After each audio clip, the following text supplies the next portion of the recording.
Pesan kepada anak-anak, jatuh air mata orang pangku semalam muslimat ketika ustazah sebutkan, tolonglah dengan anak-anak kita bagi tahu mana ada ibu yang tidak memaafkan anak-anak. Semua ibu pasti maafkan anak. Itu lisan mak saya selalu sebut. Orang gila je yang kalau anak dia buat salah tak boleh maafkan. Kita dah menahan sakit 9 bulan 10 hari, keluar bertarung nyawa, darah terpercik di sana sini. Setakat anak sakitkan hati, takkan tak boleh maafkan. Ibu mesti maafkan anak-anak. Tapi mak saya pesan, mak ada Tuhan, kamu ada Tuhan, Tuhan yang sama, itulah Allah. Allah Maha melihat, Allah Maha mendengar. Allah tahu hati seorang ibu yang dilukai oleh anaknya muslimat. Walaupun ibu memaafkan, kalau berulang kali buat salah, patut kita dipesan jangan jatuh dalam lubang yang sama. Maksudnya apa muslimat? Kalau dah sekali buat salah, mak maafkan, jangan ulang lagi. Kalau ulang lagi yang darah mungkin jadi nanah, dirawat muslimat, tapi parutnya masih ada bengkak dalam hati ibu. Hati ibu yang bengkak kesakitan ini muslimat dipandang oleh Allah. Sakitnya dulu dibalas begini oleh anak. Sakit susah payahnya dulu dibeginikan oleh anak. Allah tidak redha kamu membegitukan hamba yang beriman, itulah ibu kamu. Lalu duhai anak, takutlah kamu dengan ancaman Allah. Kamu telah menyakiti hati ibu yang mulia itu. Maka ibu lisannya memaafkan, takut Allah tidak memaafkan perbuatan kamu. Sebab itu pesan ke anak-anak, jangan takutkan anak-anak dengan makhluk. Kalau kamu buat macam ni, malulah mak dengan jiran. Kalau kamu buat macam ni, malulah kita dengan saudara-saudara kita. Ini takkan lekat di hati. Tapi kami selalu ditakutkan, ingat kalau buat lagi Allah tak pernah buta, Allah tak pernah tuli. Maka muslimat kita akan berpisah jasad, tapi nanti dekat syurga bertemu balik. Kalau yang mati tu insya-Allah dalam baik, yang bakal mati ni pun teruskan kebaikan. Sebab tu hari ni anak cucu ziarah, buat apa saja kebaikan, niat untuk arwah nenek sekali sayang. Kerana apa? Kalau kita tak teruskan kebaikan nenek, kita takkan jumpa nenek. Berpisah ni perpisahan yang selama-lamanya. Hanya jumpa dalam syurga muslimat. Kalau tak masuk syurga, takkan bertemu. Takkan bertemu. Sebab tu ibu jangan berhenti menasihat anak walaupun sedikit kecewa, belum mau diikut patuh lagi. Yakinlah mungkin setelah kita mati, baru anak-anak ni teringat dengan pesanan-pesanan mak. Baru nak jadi orang baik, berazam jadi baik, walau sempat sekejap jadi baik, insya-Allah nanti bertemu dengan ibu yang baik itu di tempat yang paling baik, itulah syurga Allah. Tapi kalau kita rasa dah tebal dah ustazah tu, tak boleh nasihat lagi dah, silap ibu. Allah yang maha membolak-balikkan hati. Ini hati yang beginilah muslimat dirahmati Allah. Kita nak pelajari sungguh-sungguh supaya walau siapa kita nampak rendah, tak ada kemuliaan di dunia, tapi Allah muliakan kita saat mati kita. Mudah-mudahan seluruh yang mendengar pada hari ini muslimat mendapat manfaat untuk sisa-sisa kehidupan kita. Betul tak? Sisa. Kerana semua kita ni sedang dikepung oleh ajal. Sama ada saya dulu, seluruh yang mendengar ni pasti hari-hari ada kematian. Lagi-lagi menjelang Ramadan muslimat. Lagi nak Ramadan, lagi kerap kita mendengar kematian. Allah Tuhan tak sempat berRamadan orang tu.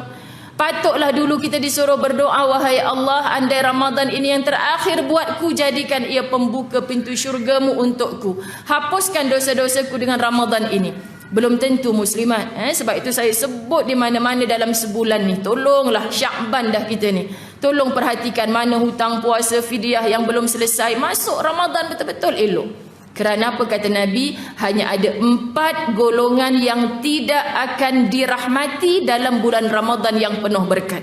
Ini saya ambil peluang untuk bagi tahu muslimat, sebab kesian. Ada orang tak sabar-sabar nak Ramadan. Ustazah, hari ni 3 Syakban, kita tukar jadi 3 Ramadan. Boleh tak Ustazah? Ramadan sepanjang tahun pun tak apa.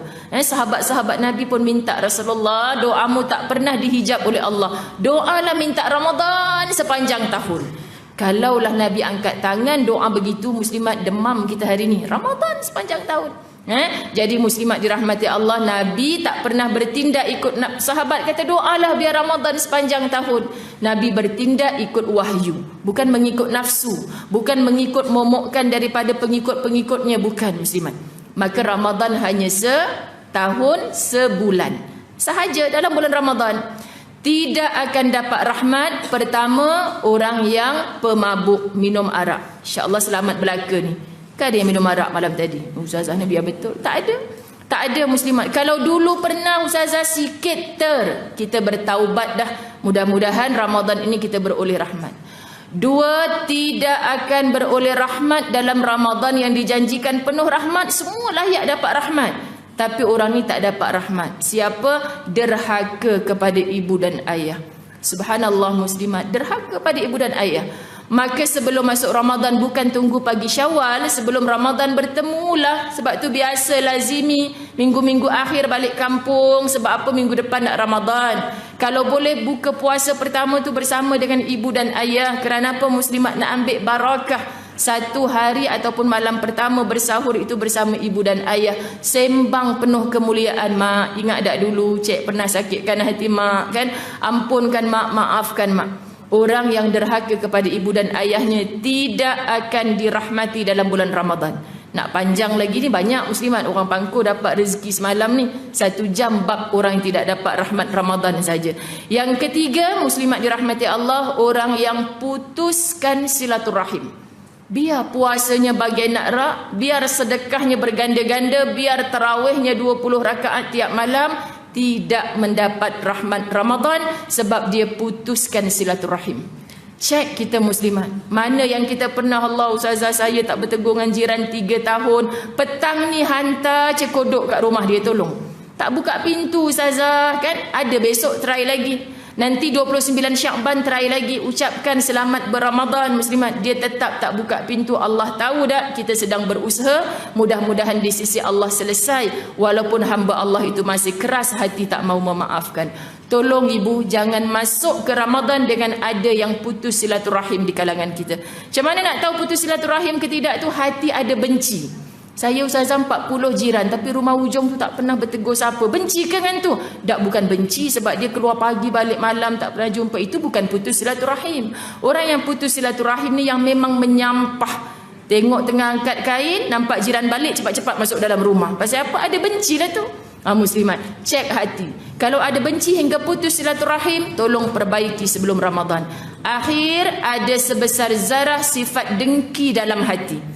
Ada dengki dalam hati, tak layak kamu mendapat rahmat dalam Ramadan. Siapa cakap? Nabi. Masya Allah muslimat. Tapi kita sibuk Ramadan Karim, penuh dengan kemuliaan Ramadan. Tapi perbuatanmu termasuk salah satu 4 golongan tu, Ramadan itu menjadi sia-sia, tidak layak kamu dirahmati Allah dalam bulan Ramadan. Maka muslimat Ustazah Zai dari hati menyeru sangat, tolong jangan ada yang masuk ke Ramadan dengan 4 golongan ini. Macam mana susah payah usahakan untuk clear dalam Syakban ni. Masuk Ramadan kita tersenyum, bukan zahirnya saja tapi hati kita penuh ketenangan. Sebab buat amal sikit pun Masya Allah rahmat. Buat amal sikit rahmat. Orang yang dimatikan dalam suasana rahmat bulan Ramadan penuh dengan kemuliaan muslimat. Tapi kita mengharapkan indah sebulan tu mati bulan Ramadan, bulan penuh mulia. Tapi dia termasuk dalam 4 golongan ni, satu rahmat Allah pun tak sampai pada dia. Kesian. Jadi ustazah kesian ni maksudnya tolong ingatkan. Sebab ustazah Zai tahu dah, yang depan ustazah ni tarawihnya insya-Allah hebat, puasanya lagilah tak pernah tinggal, sedekahnya berganda-ganda dalam Ramadan. Sebab depan ustazah ni semua orang yang on the way nak mencari jalan pulang bertemu Allah. Tak ada jalan lain muslimat, hanya Allah, Allah, Allah, nak cari redha Allah. Jadi sayanglah muslimat kalau kita masuk ke dalam Ramadan masuk 4 golongan tu. Tolong sebar-sebarkan di mana-mana, jangan berramadan dengan salah satunya. Kita anak muslimat cepat-cepat minta kepada ibu dan ayah. Kalau kita ibu dan ayah, tolong nasihatkan anak-anak. Kamu dah berapa bulan tak bertegur dengan ayah kamu tu? Kamu nak masuk ke dalam Ramadan macam ni? Ayah nasihatkan, berapa lama dah kamu sakitkan hati mak? Kalau kita kakak, abang, adik nasihatkan adik-beradik kita, jumpalah mak ayah. Kesian kamu lapar dahaga bulan puasa tak dapat rahmat apa. Siapa cakap? Ustazah Zai pinjam kata-kata Nabi Muhammad sallallahu alaihi wasallam.